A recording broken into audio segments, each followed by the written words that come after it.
Hey guys, so today I'm actually going to be showing you how to do a thrift flip. This is kind of like the first time for me doing something like this, but I'm really excited about this video, and I'm actually going to be showing you how to make two things. So the first thing that I decided to make was this shirt, and it's just kind of like a cropped polo tee. It's kind of got this half and half color situation going on, and from the excess fabric I also ended up making a tube top, so stay tuned for the video to see how that goes. So what you're gonna need for this thrift flip are two shirts. I chose a third one just because I liked the white collar a lot more than the other two colored collars. And then you're also going to need some needle and thread or a sewing machine, whichever's easiest. And I would get a ruler, but I didn't have one, so I just used these bookmarks with measurements along the sides. And right here, you can see me just snipping that collar off of the white shirt. Again, this is an extra step, just because I preferred the white collar as opposed to the colored ones.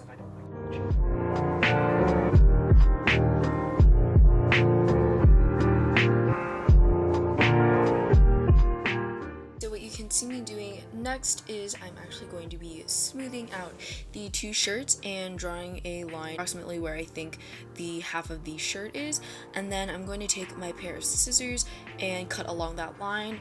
For the marker, I did use one with washable ink just in case, but I also took precaution and kind of left a little bit of like wiggle room, so that when I'm cutting along that line, I'm also leaving a little bit of extra fabric, because it's always easier to cut off the excess than to not have enough fabric and to have to like mend that shortage somehow. So I'm just going to take down two heavy objects. I just took my hydro flask and my mug, and I'm just kind of like weighed down the shirt so that when I'm cutting it, the fabric won't like wiggle or move, and the weights definitely help with that.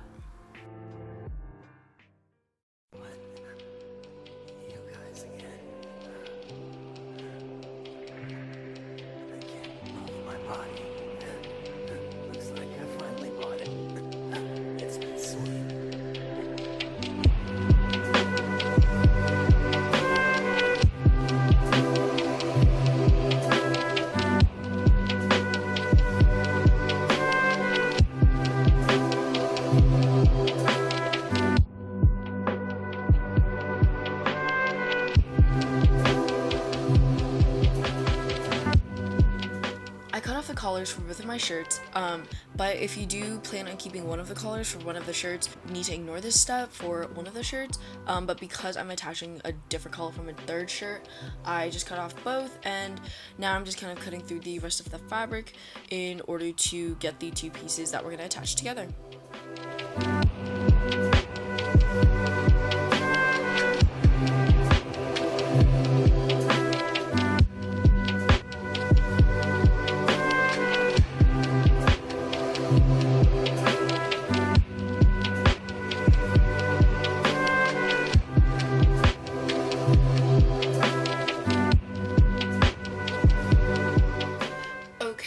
This is what the three pieces look like laid out. I just have that collar from the third shirt and the two panels from the other two shirts that I'm planning to attach together. And now that we kind of have what the three are going to look like, I'm just going to start working with one first. Okay, and this is just totally an optional extra step, but for one of these shirts, I really liked the tag that I had, but I didn't want to cut it off when I had to recenter a lot of the shirt. So what I'm doing now is I'm just taking my tweezers and my Swiss Army knife, because I don't have a seam ripper with me, and I'm just removing that tag and setting it aside for later. Okay, so what we're going to do now is actually attach the first part of the two panels together. For the two shirts that I got, I think they were slightly different in size, so I'm just making sure that the sleeves line up, especially, and then I'm going to fold like that extra fold of fabric over, as you can see, and I'm just going to start sewing the seam together. So I'm sewing from the inside because I don't want the outside to show, but if that's the look you're going for, then go ahead. But I'm just going to continue sewing that together until they're attached, and then I'm going to next flip them inside out and do them for the same other side, so I can create that second seam so that our shirt will actually be in a connected tube and not just two dangling pieces of fabric.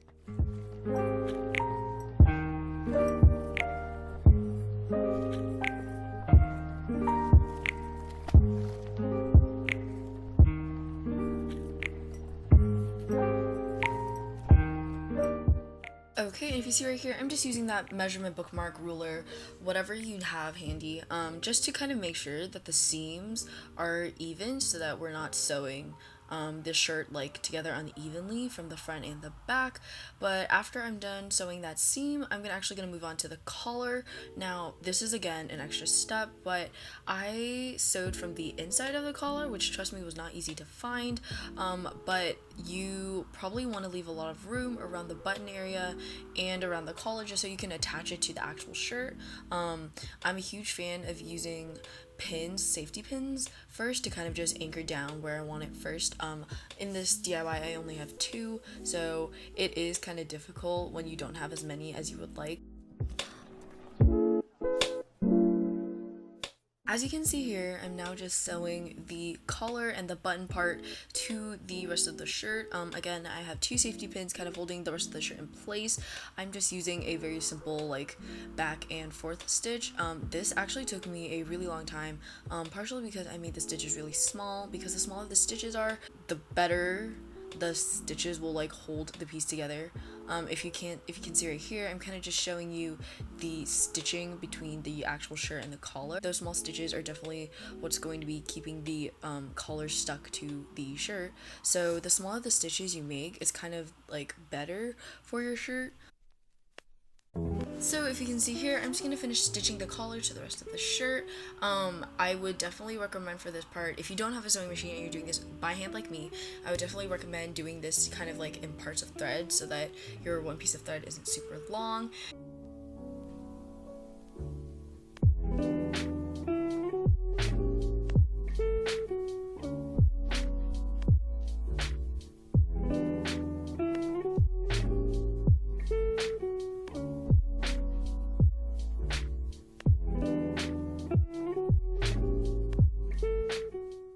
This is kind of like what we have right now in terms of paneling and the collar being attached. It looks fine, but the shirt still needs like a slight hem. So what I'm doing right now is I'm just taking my trusty marker again. I'm flipping my shirt inside out and I'm marking where I want to hem the shirt, like how short I want it to be.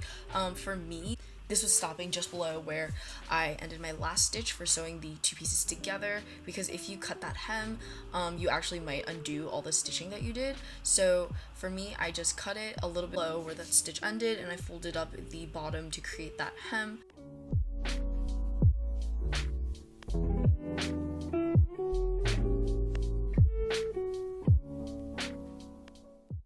And now I'm just taking my needle and thread and I'm just making simple stitches again, going back and forth to finish up that hem. This is what the finished product looks like. I'm actually honestly very proud of how I did this without a sewing machine. There are a couple adjustments that I would like to make, but in the end, this is kind of what I ended up with. So with the tube top, I'm just going to be sewing the 2 panels of fabric that I have together and bringing in that hem. There's a lot less fabric, so all you really need to do is sew it into that tube shape.